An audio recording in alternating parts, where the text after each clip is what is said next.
Thanks for joining us here on HitPointsGaming, more coverage of PAX Unplugged. In this video, we are going to be talking about the Supershow, which is a wrestling card game. It's the world's first unpredictable card game. Wow. Yeah, so here, let's check out the video, and afterwards we'll talk about what we thought about it. Now, in Supershow the game, we are two wrestlers in the legendary Fighting Federation, the LFF. Today, you're going to be represented by the Rising Sun, and I'm going to be represented by the Big Shot. Now, in the game of Supershow, the way to defeat your opponent is by playing one of 3 finish cards that are unique to your competitor. Now, in order to play a finish card, you have to have a follow-up card in play.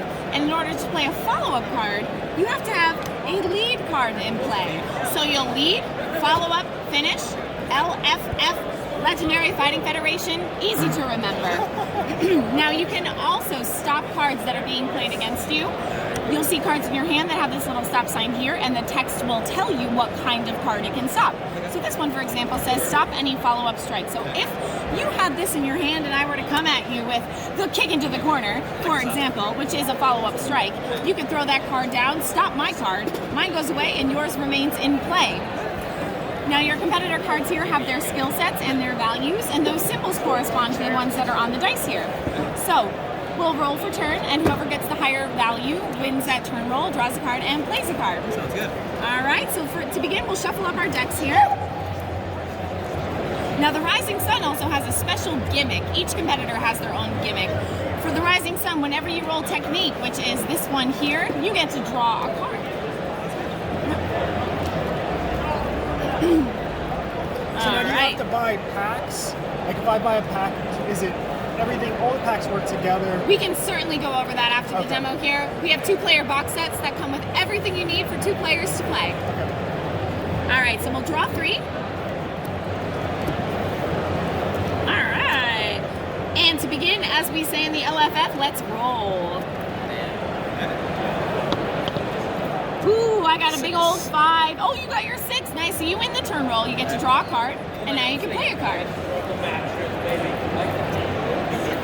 I'm gonna put these on for flavor here. So is there something? Yes, sir. You have a question?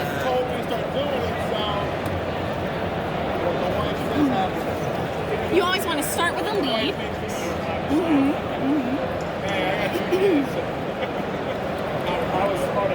Rising Sun contemplating his first move. Ooh, a neck crank. That's a follow-up submission. You want to start with a lead card. So you want to take that back. That's a great question. If you don't have a lead on your first turn of the game, that is actually called a mulligan. You're going to show me your card, show me that you don't have a lead. I see that. Finish. Finish. Ooh, follow-up, follow-up. You're going to bury those cards underneath your deck, and then you're going to draw the same number of cards, and then go ahead and play a lead. So you'll draw 4. That's right. That's what I was curious. Yeah, that's a great question. Doesn't happen doesn't happen all the time, but it does sometimes. You've got someone in your corner here. I like that. You've got a manager here, ringside. I've got Amy Deans here, one of our players in the SRT universe, and Loudmouth. There's not people in their corner. The LFF Tag Team Champion right here. LFF Tag Team Champion still. All right, he's gonna drop. Yes, sir. He's gonna drop an arm 2019 bar. Player of the Year. That is correct. Now I'm going to have the opportunity to stop this card, which I cannot. So that stays in play, no effect, so we're going to roll again. Still take you down, no problem. Grab your dice, let's go. She put me out a few weeks ago. I got another 5. You got a 7, draw a card. Now that you have a lead in play, you can play a follow-up. Coming out with that single leg grab, and I cannot stop it. No effect for that card, that's fine. We're going to roll again. You better not lose this. I'm going to try, man. Roll that one? No, that's fine. You got a submission 10, but, and I got a technique 6, but my gimmick is, once per turn roll, if your opponent rolls submission, which happens to be your highest roll, I can force you to re-roll. So go ahead and re-roll that. Tell her, I don't care. What's that? That's a 9. That still beats my 6. I have to draw a card. You do. You get to draw 2 cards. 1 for your gimmick and 1 for winning the turn roll. Now, if you have a finish in your hand, you can play that. Wow. Wow. What if you don't? Everybody's against. If you don't have a finish, you are more than welcome to play more follow-ups, more leads. Now that you have a follow-up in play, you can play. I mean, you can play any number of follow-ups. Try to wear down your opponent. If you were to play a lead, does he play it like in another row, or is he add it to the? You know, everybody tends to stack their cards differently. There's no specific correct way that you have to do it. Everybody kind of has their own flavor for that. Fighting style. Exactly, a fighting style. I like that. Follow-up grapple. Okay, here we go. Ooh, you know what? I'm going to come at you with a kick that stops any follow-up grapple. That's going to go into your discard pile. Face down, face up. Face up. And then we roll again. That is an 8. 6. Ooh, Big Shot's going to get this one. Let's see here. I am going to play...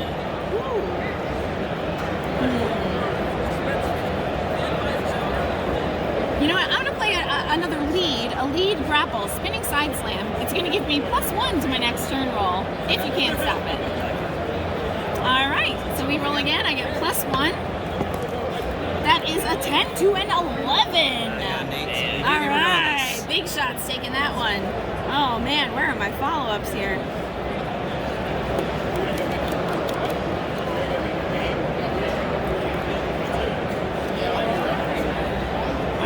I'm going to play another lead here, lead submission.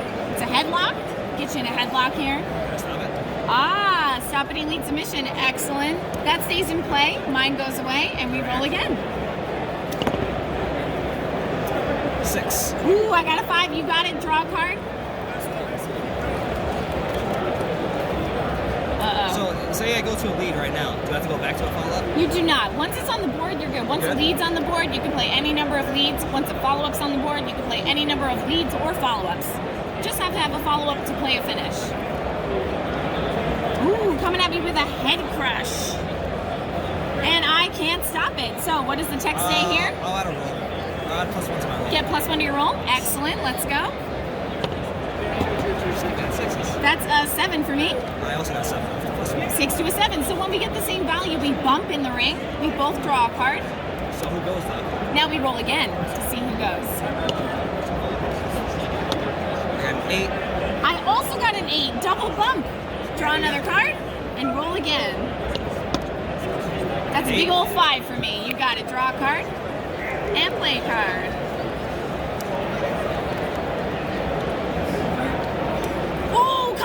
The Circle of the Sun, which is an incredibly powerful finish for the Rising Sun. I cannot stop it. So now what's going to happen is you are going to roll for your finish, hoping to get the highest value you can, and then I'm going to have 3 chances to kick out. I have to match or beat your roll. But the thing with this card is I only get 1 breakout roll as opposed to the 3 that we normally get. Very powerful card. 6. That is a 6. Okay, I've got a chance. I've got a chance here. Let's see. That is an agility, which is my 5, which means I do not win. Your winner is the Rising Sun. Great match, sir. Now say. All right, so as you can see in the video, this is a wrestling game. You know, but cards. I didn't. The card quality was okay. Like they felt okay. They're definitely not like a bicycle. I like using bicycle cards, like the poker cards. I like using that as like the standard kind of deal. Right. I didn't feel that the Super Show had maybe the budget to do that. Maybe. It's the first one. Right. It's the first wrestling game out there.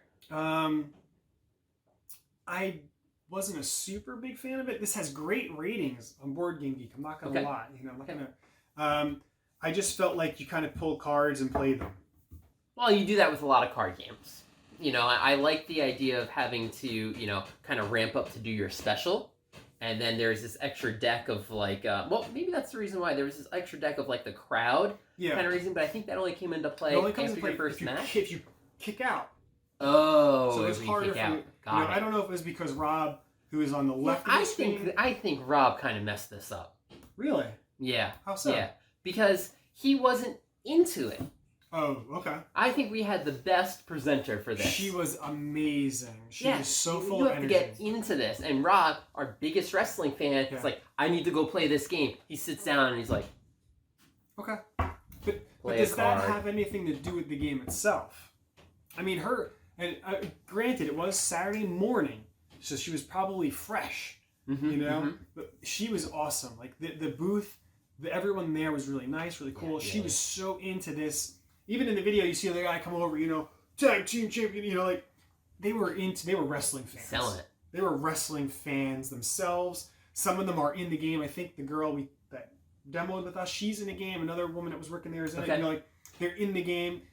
They sold it. They're like, they were selling this, and there was a whole environment they were trying to sell, and they were doing a really good job. So I don't want to diss them there, but so I think if we were bigger wrestling fans, we might buy into it a little bit more.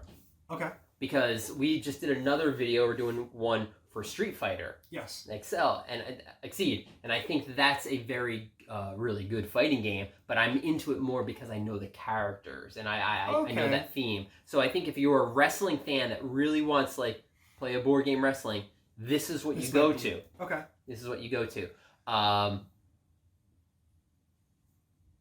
But I'm kind of with you on, you know, it didn't buy me again, because maybe I'm not that big of a wrestling fan. Maybe I wasn't like, yeah, let me tag him out. Maybe because Rob wasn't really excited about it, even though... It was just kind of like you have a lead, and then you follow up, and you can finish. But once you play a lead, you could play another lead, you could play follow-ups, but you had to play a lead first. It wasn't like you had to play a lead, follow-up, finish. Now you need to start over again. It was just, once you put a lead down on the board, that's it. You can put whatever else you want down. You know, and I just felt that was just, I don't know. Why even bother with that? Because if you don't get a lead your first turn, mulligan.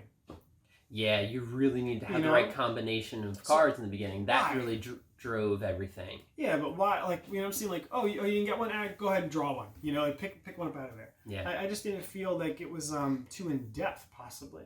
You know, she was playing cards. Oh, the neck crank. You know, she was really into it. But like, oh, I just put down a card, roll. Okay, yeah, I did point damage. Okay, what'd you get? Did you even do damage? No, you didn't. It was just it's just like I get to advance to now do my follow-up card. Yeah, I think. I don't know. I don't like bashing people's work, but I don't think it was very good. Okay. But that was as a spectator. I didn't play it. So. I think you should have been the one to play this. I don't know. Rob was our biggest wrestling fan. I thought he would have been into it. He was like, "Oh, let me check this out." Yeah. So I don't know if you've played this. If there's something we're missing, please let us know in the comments. Definitely. I don't want to. Maybe this is a great game. We just saw a bad playthrough because our friend didn't do too well. You know, he won. I think he did. He did. Oh, he did. But he maybe just wasn't so into it. I don't know. Just let us know in the comments, please. But thanks.